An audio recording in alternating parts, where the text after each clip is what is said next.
अल्हम्दुलिल्लाह रब्बिल आलमीन वस्सलातु वस्सलामु अला अशरफिल अंबिया वल मुरसलीन मौलाना मुहम्मदिन व अला आलिहि व सहबिहि अजमईन अम्मा बाद। गिरामी कद्र हाज़रीन, हुज़ूर नबी रहमत सल्लल्लाहु अलैहि वसल्लम की बेअसत से क़ब्ल अहले मक्का ने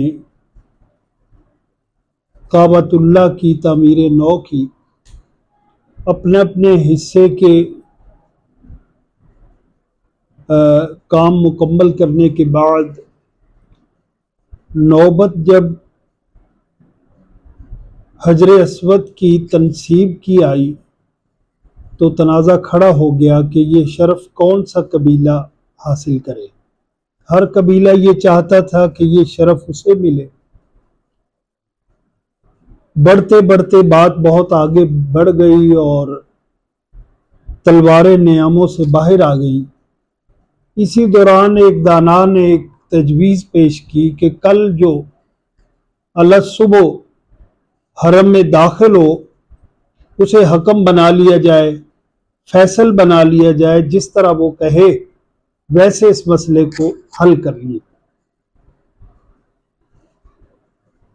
अगले दिन क्या देखा गया कि हुजूर नबी रहमत सल्लल्लाहु अलैहि वसल्लम हरम में मौजूद हैं।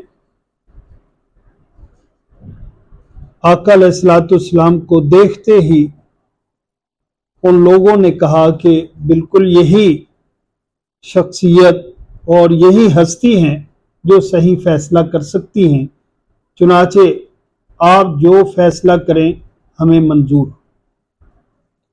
अंदाज़ा कीजिए हुजूर नबी रहमत सल्लल्लाहु अलैहि वसल्लम ने इस तनाज़े को, इस इख्तलाफ को कैसे ख़त्म किया। आपने फरमाया कि एक चादर बिछाई जाए, बिछा दी गई।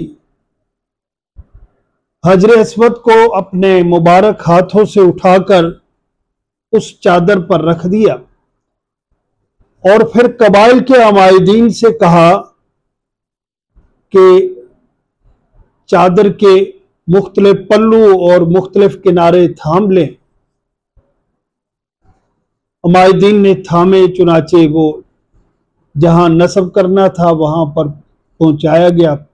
फिर आका अलैहिस्सलाम ने हजर अस्वद को अपने हाथों से उठाकर नस्ब करने वाली जगह पर नस्ब किया। ये वाक़या है बेअसत से पहले। इसमें हमारे लिए बहुत बड़ा सबक ये है कि मुस्लिह और रहबर को हालात से बाखबर होना चाहिए, वाकिफ होना चाहिए। दूसरा सबक यह है कि सोसाइटी और समाज के अंदर रहते हुए अपने किरदार को अदा करना है मुस्लिह ने। और तीसरा बहुत बड़ा सबक यह है कि मुस्लिह और रहबर को क्रेडिट तकसीम करना चाहिए, बांटना चाहिए, अपनी जात में जमा नहीं करना चाहिए। रहबर और मुस्लिह क्रेडिट को बांटता है, तकसीम करता है, अपनी जात में जमा नहीं करता।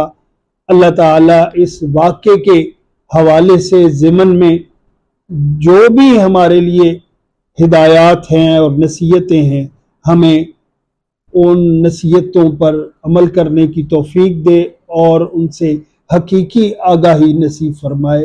व आखिर दावाना अल्हम्दुलिल्लाहि रब्बिल आलमीन।